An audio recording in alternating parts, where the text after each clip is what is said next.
Hello my lovely people. तो कैसे हैं आप लोग? आई होप आप सभी बहुत अच्छे होंगे। और मुझे पता है मेरी तरह आप भी हॉरर लवर हैं। तो मैं हाजिर हूँ एक नए मज़ेदार स्टोरी के साथ। तो चलिए हम आज की स्टोरी स्टार्ट करते हैं। आज की स्टोरी है हॉस्टल का वो रहस्यमय कमरा। आज भी उस खौफनाक घटना की वजह से हॉस्टल का वो कमरा बंद है। ये बात तब की है जब नीलेश मुझे पहली बार कॉलेज में मिला था। हम दोनों अलग अलग जगह से थे। हम दोनों का ही वो पहला साल था। मैं और नीलेश एक ही क्लास में थे और धीरे धीरे मैं और नीलेश बहुत ही पक्के दोस्त बन गए थे।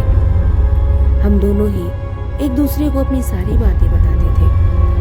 ऐसे ही एक दिन की बात है जब उसने मुझे पहली बार अपने डर के बारे में बताया।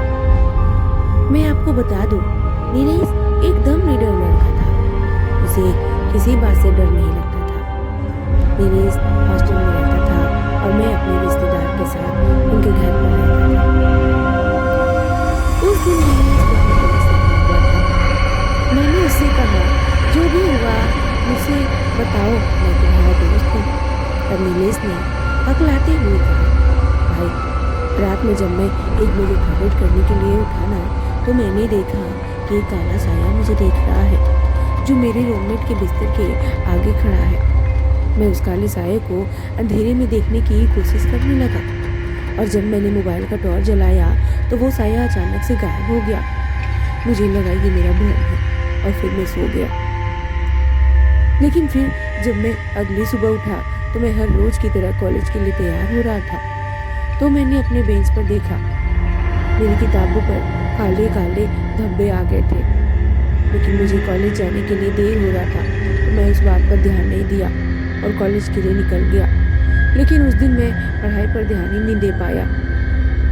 फिर जब मैं शाम को वापस हॉस्टल आ गया पर मैं बहुत थका हुआ महसूस कर रहा था। फिर मैंने सोचा चलो थोड़ा नहा लेता हूँ। फिर जब मैं नहाकर अपना शरीर टॉवल से पोंछ रहा था तो मैंने देखा मेरे बाजू पर वैसे ही काले धब्बे पड़े हैं जैसा कि मैं सुबह किताबों पर देखा था। उसके बाद मैं डॉक्टर के पास गया ये सोचकर कि मुझे कोई एलर्जी या बीमारी हो रही है। डॉक्टर ने जब मेरे बाजू के काले धब्बे को देखा तो डॉक्टर ने कहा, ऐसी कोई बड़ी बात नहीं है, अलग जगह की पानी की वजह से, जो धीरे धीरे सही हो जाएगा।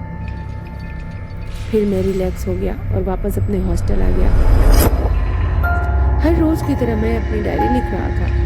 मुझे हर एक बात अपनी डायरी में लिखने की आदत है और उस समय मेरा रूममेट भी बाहर गया हुआ था। थोड़ी देर बाद डायरी लिखते हुए मुझे एक आवाज़ सुनाई दी, जैसे कि कुछ मुझे कोई बुला रहा हो।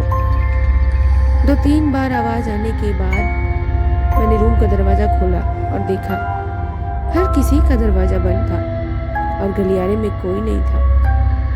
फिर मुझे थोड़ा थोड़ा डर लगने लगा क्योंकि पूरा फ्लोर खाली खाली लग रहा था। फिर मैंने दरवाजे को बंद किया और अपने बिस्तर पर सोने चला गया।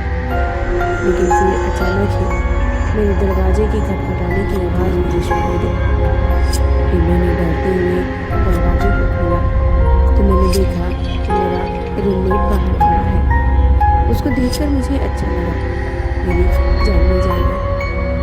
मैंने दरवाजा बंद किया और हम दोनों अपने अपने बिस्तर पर सोने चले गए। मैंने रात में सोचा ये सारी बातें मैं तुम्हें बताऊंगा और मैं फिर सो गया।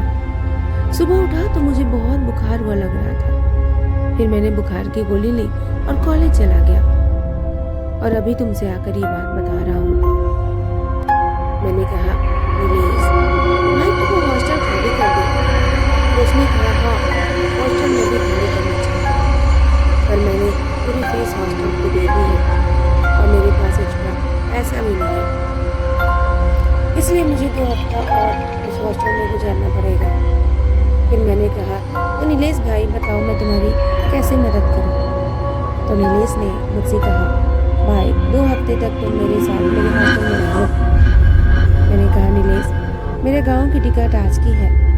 मैं तुम्हें बताना भूल गया था कि आज मुझे गांव जरूरी काम से जाना पड़ेगा। लेकिन नीलेश भाई तुम चिंता मत करो, मैं 1 हफ्ते में वापस आ जाऊंगा। फिर मैं तुम्हारे साथ हॉस्टल में रहूंगा। नीलेश कहता है मुझसे, ठीक है भाई, तुम जल्दी आना। इसके बाद मैं नीलेश छोड़कर अपने गांव चला गया। मेरे गांव जाने के बाद नीलेश के साथ क्या हो गया, आज इसका पछतावा मुझे आज तक है। तो आगे की स्टोरी हम कल सुनेंगे। अगर आप लोगों को स्टोरी पसंद आ रही हो तो प्लीज़ चैनल को सब्सक्राइब करना, लाइक करना और शेयर करना ना भूलिएगा। चलिए मैं मिलती हूँ आप लोगों से कल पार्ट 2 के साथ। Bye bye, take care.